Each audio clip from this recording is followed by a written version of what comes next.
빌립보서는 사도 바울이 선교 여행을 치르는 중에 복음을 전하다가 로마에 있는 옥중에 투옥이 되게 되었습니다. 그때에 빌립보에 있는 성도들에게 복음을 전했던 이야기들, 그리고 하나님의 말씀을 전했던 이야기들, 그 이야기들이 오늘 본문에 빌립보서에 기록이 되어 있습니다.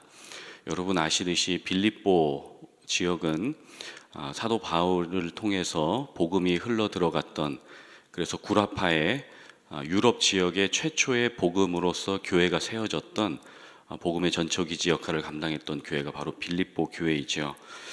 오늘 본문의 그 빌립보서는 바울의 4대 옥중서신 에베소서, 빌립보서, 골로새서, 빌레몬서 이 4개의 서신 중에서 가장 나중에 쓰여진 성경으로 보여지고 있습니다.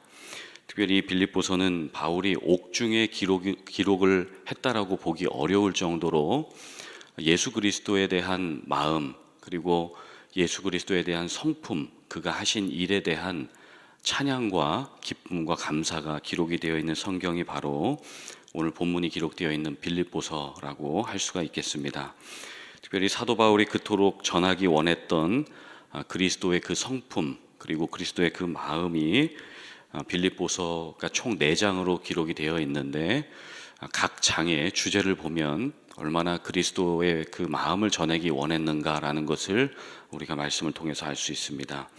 1장의 주제를 보게 되면 그리스도의 생명에 대해서 이야기를 하고 있고요. 2장의 주제는 그리스도의 마음에 대해서, 3장은 그리스도의 기쁨, 4장은 그리스도의 평안에 대해서 말씀을 기록을 하고 있습니다. 특별히 오늘 본문의 말씀 2장은 앞서 말씀드렸던 것처럼 바울이 그리스도의 마음이 어떠한가, 그분의 마음을 우리가 본받아야 한다, 그리스도의 마음을 품어야 한다라고 말씀을 하고 있습니다. 우리 함께 읽은 말씀 빌립보서 2장 5절 말씀 한번 보실까요? 5절에 보시면 너희 안에 이 마음을 품으라, 곧 그리스도 예수의 마음이니, 예수님의 마음을 품으십시오, 이렇게 당부를 하고 있습니다. 바울이 이 말씀을 하고 있는 기록 당시는 노인입니다. 이제 사역을 마치고 사역을 마감하는 그러한 노사도의 그러한 고백이죠. 노인이 되었다는 것은 어른이 되었다는 것입니다. 특별히 사역에 대한 어른, 그리고 인생에 대한 어른, 그리고 사람과 사물과 하나님을 보는 그러한 안목과 깊이가 깊어지고 넓어진 그런 어른이 된 것이죠. 이 노사도가 사랑하는 성도들에게 고백하는 것입니다. 이 마음을 품으십시오. 어떤 마음입니까? 그리스도의 마음, 그 마음을 가지십시오, 이렇게 부탁을 하는 것이죠. 여러분 잘 아시지만 마음이 참 중요한 것 같습니다. 저도 저를 위해서 날마다 기도해 주시는 어머니, 아버지께 전화를 드리면 저한테 항상 이렇게 말씀하세요. 정민아, 세상사가 다 마음먹기에 달렸다. 하나님 앞에 항상 기도하고 항상 마음을 좋게 가지려고 힘써야 된다, 이렇게 항상 말씀을 해주세요. 마음이 참 중요하죠. 오늘 본문에 바울이 말씀하고 있는 이 마음이라고 하는 단어가 성경 원어에 보게 되면 카르디아라고 얘기합니다. 카르디아. 이 단어가 히브리어로는 레브라고 얘기하는데, 성경에서 말씀하고 있는 이 카르디아, 이 마음이라고 하는 단어가 3가지 의미가 있습니다. 첫째로는 몸속의 혈액순환의 중심지 역할을 하는 심장, 그 심장이 곧 마음이다, 이렇게 성경에서 말씀을 하고 있고요. 두 번째로는 감정, 그리고 우리가 생각하는 그런 생각이나 정신, 내 중심지가 바로 마음이다, 이렇게 이야기합니다. 그리고 또 3번째로 우리의 의지와 행동의 중심지가 바로 마음이다, 이렇게 이야기를 합니다. 그러니까 성경에서 말하는 마음의 의미는 우리 육체의 중심, 우리 정신의 중심, 그리고 우리의 영혼의 중심, 이것이 바로 마음입니다. 그러니 마음이 참 중요하겠죠. 이 마음이 얼마나 중요한지 고린도전서 3장 16절에 사도 바울이 이렇게 이야기했습니다. 너희는 너희가 하나님의 성전인 것과 하나님의 성령이 너희 안에, 너희 마음 안에 성령님이 거하시는 것을 알지 못하느냐. 그러니까 우리 마음이 하나님이 거하시는 성전이고 또 성경의 저자이시고 우리를 인도해 가시는 성령님이 거하시는 그 성전이 바로 우리의 마음이다. 이 마음이 얼마나 중요한지 사도 바울은 오늘 본문에 이 마음 속에 예수 그리스도를 품으십시오, 특별히 그분의 마음을 품으십시오 하고 예수님이 어떤 분이신지 소개하고 있습니다.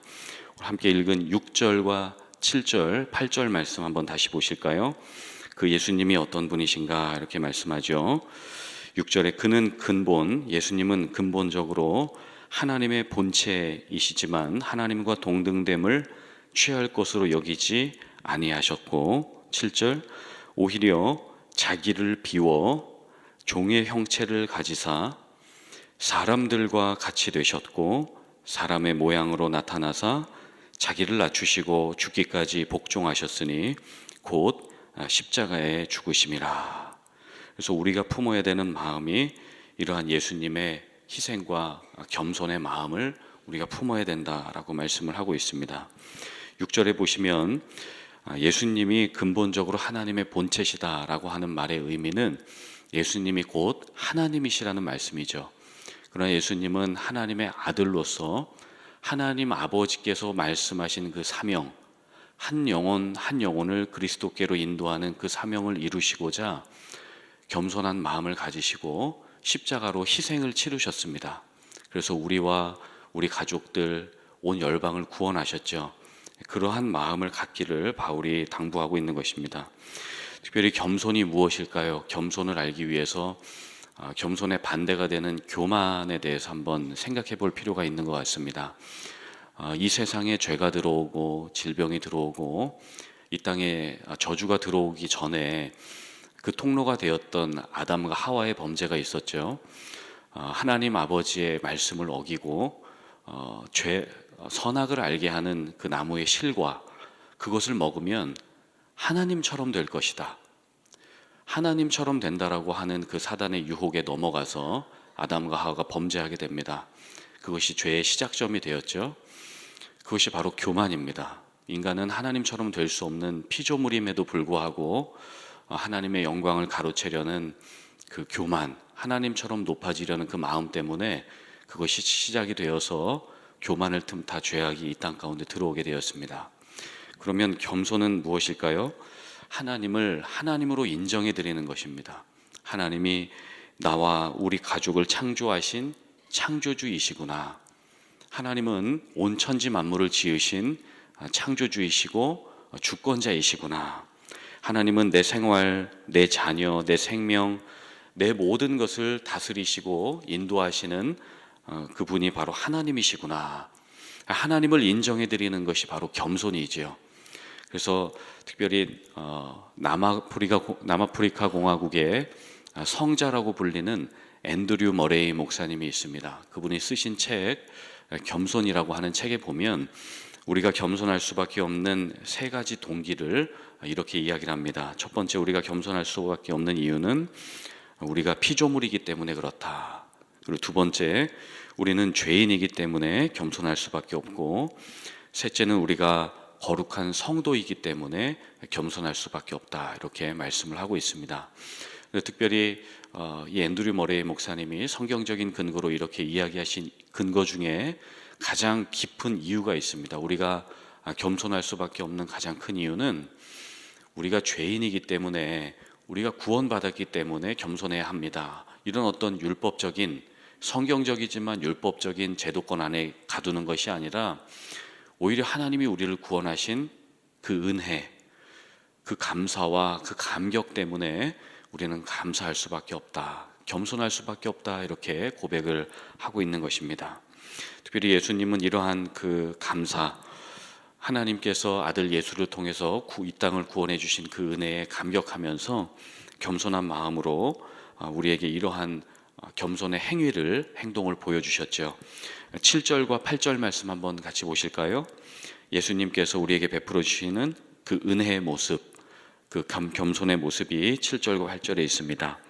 오히려 자기를 비워 종의 형체를 가지사 사람들과 같이 되셨고 사람의 모양으로 나타나사 자기를 낮추시고 죽기까지 복종하셨으니 곧 십자가에 죽으심이라. 완전하신 하나님, 완전하신 죄가 없으신, 흠이 없으신 완벽하신 하나님의 아들 예수 그리스도께서 사람의 몸을 입으셨습니다. 성경에서 말하는 그 사람은 본래 육체라는 단어는 고기 덩어리라고 하는 의미가 있습니다. 하나님의 호흡과 그 생기가 들어가기 전에, 성령이 역사하시기 전에 우리는 그냥 고기 덩어리 육체였습니다. 그것이 사람이었죠. 그러나 하나님께서 역사하셔서 우리 하나님의 자녀 삼아 주셨습니다. 그 은혜를 허락해 주시고자 성육신 하신 것이죠. 인카네이션. 그래서 성육신하신 예수 그리스도, 이 땅에 오신 아기 예수를 기념하는 날이 어느 날이죠? 바로 어제 크리스마스였습니다. 그래서 그 크리스마스, 예수께서 사람의 몸을 입으시고 이 땅에 오신 그 날을 기념하는, 경배하고 찬양하고 그분만을 높여드리는 날이 바로 성탄절이었습니다. 자, 그런데 우리가 한 가지 좀 질문을 진지하게 해볼 필요가 있는 것 같습니다. 왜 우리가 예수님을 이렇게 성탄절에 경배하고 예수님을 찬양하고 있는가? 왜 우리는 성탄절이 되면 예수님을 찾고 예수님을 높이고 예배하고 있는 것일까요? 제 신학교 그 친구 중에 참 운동을 좋아하고 한때는 주먹세계에 잠깐 가담했었던 인천 건달이라는 별명을 가지고 있는 친구가 있습니다.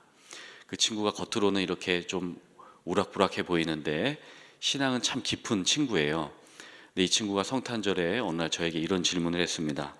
야, 정민아, 왜 사람들이, 믿지 않는 사람들도 크리스마스가 되면은 왜 들떠 있고 왜 흥분하는 줄 아냐? 저한테 이렇게 물어보더라고요. 그래서 왜 그러는데, 선물 받게 돼서 그런 거 아닐까? 그랬더니 이제 저한테 그래요. 믿음이 없어 너는. 그러면서 왜 사람들이 흥분하고 들뜨냐면 그들 마음속에, 믿지 않는 사람들의 마음속에도 우리 주님께서 메시아를 갈망하는 그러한 사상들을 주셔서 그래. 알겠냐 이 바보야. 저한테 이렇게 얘기하더라고요. 영적으로 한 대 맞은 것 같았어요. 그렇지. 하나님께서 우리 모든 사람들에게 영혼을 사모하는 마음을 주신 것처럼 크리스마스 성탄절에는 그리스도 예수, 그 메시아 되신 예수님을 갈망하는 그러한 사상과 그러한 마음을 주셔서 사람들이 다 행복해하고 들떠 있구나, 이러한 생각을 하게 됐습니다. 자, 그러면서 다시 이 질문으로 한번 돌아와 보겠습니다. 우리가 메시아 예수님을 참으로 갈망하면서 그분을 높여드리는 근본된 이유가 어디에 있을까요? 우리가 주님을 경배하는 그 진짜 이유가 어디에 있는가? 우리가 함께 읽었던 8절 말씀에 있는 것 같습니다. 우리 8절 말씀 한번 보실까요? 사람의 모양으로 나타나사 자기를 낮추시고 죽기까지 복종하셨으니 곧 십자가에 죽으심이라. 십자가는 기독교의 트레이드 마크로 상징이 되어지기도 하지만 십자가는 저주가 아니요 십자가는 생명이죠. 십자가는 죽음이 아니라 십자가는 부활로 가는 통로입니다. 십자가는 축복인 것이죠. 이 십자가에 대해서 사도 바울이 고백한 것입니다. 사람의 모양으로 나타나신 그 아기 예수 그리스도, 그 메시아께서 하나님의 뜻에 복종하고 순종하셔서 우리를 위해서 십자가에 달려 돌아가셨다, 이렇게 이야기를 하고 있습니다. 그래서 우리가 성탄의 계절이 되면 예수님을 찬양하는 것이죠. 성탄의 계절이 되면 우리 주 예수 그리스도를 경배하고 높이는 것입니다. 오늘 본문 말씀을 보면서 저는 이러한 생각을 한번 해봤습니다. 내가 정말 노사도 바울께서 말씀하신 것처럼, 사도 바울이 부탁한 것처럼 내가 정말 예수님의 마음을 품고 살 수 있을까? 내가 정말 예수님처럼 남을 위해서 희생할 수 있을까? 제가 목회자이지만 제가 성도님들을 위해서 예수님처럼 정말 하늘의 미랄이 되어서 이렇게 죽어가는 그러한 모습으로 살아야 될진데 내가 그렇게 할 수 있을까? 그러한 고민이, 그러한 질문들이 생겨졌습니다. 제 첫째 예주, 그리고 아들 예호가 있는데 그 자녀들을 위해서도 열심히 산다고 하지만 정말 100% 희생하는 아버지의 모습이 참 없을 때도 많은데 어떻게 내가 예수님의 모습을 그대로 구현하며 살 수 있을까? 이러한 질문들을 좀 하게 됐습니다. 그러한 질문 속에서 어떻게 하면 주님, 제가 주님의 모습을 닮을 수 있는 목회자가 될 수 있을까요? 어떻게 하면 주님의 마음을 가진 겸손한 사역자가 될 수 있을까요? 고민하는 중에 하나님께서 이 말씀을 좀 보게 하셨습니다. 오늘 본문 11절 말씀인데 우리 11절 말씀을 한번 같이 읽어보면 좋겠습니다. 같이 읽겠습니다. 시작. 모든 입으로 예수 그리스도를 주라 시인하여 하나님 아버지께 영광을 돌리게 하셨느니라. 그리스도를 닮을 수 있는 그 방법, 그 길이 어디에 있을까요? 하나님께 영광을 돌리고자 하는 그 마음, 특별히 저는 이것을 영광의식이라고 하는 단어로 정리를 해보고자 합니다. 영광의식, 하나님께서 우리에게 무엇을 먹든지 무엇을 마시든지 무엇을 하든지 다 무엇을 위해 하라고 말씀하셨죠? 하나님의 영광을 위해서 해라. 하나님의 영광을 위한 삶, 하나님의 영광을 위한 언어, 하나님의 영광을 위한 생각, 하나님의 영광을 위한 사역, 하나님의 영광을 위한 삶이 우리 가운데 있을 때 하나님께서 우리를 그리스도를 닮은 사람으로 빚어가시는 줄로 믿습니다. 우리 사랑하는 성도님들의 삶에 항상 그리스도와 하나님께 올려드리는 그 영광의식, 영광의 삶, 그 마음이 충만하시기를 예수님의 이름으로 간절히 부탁을 드리겠습니다. 함께 기도하겠습니다.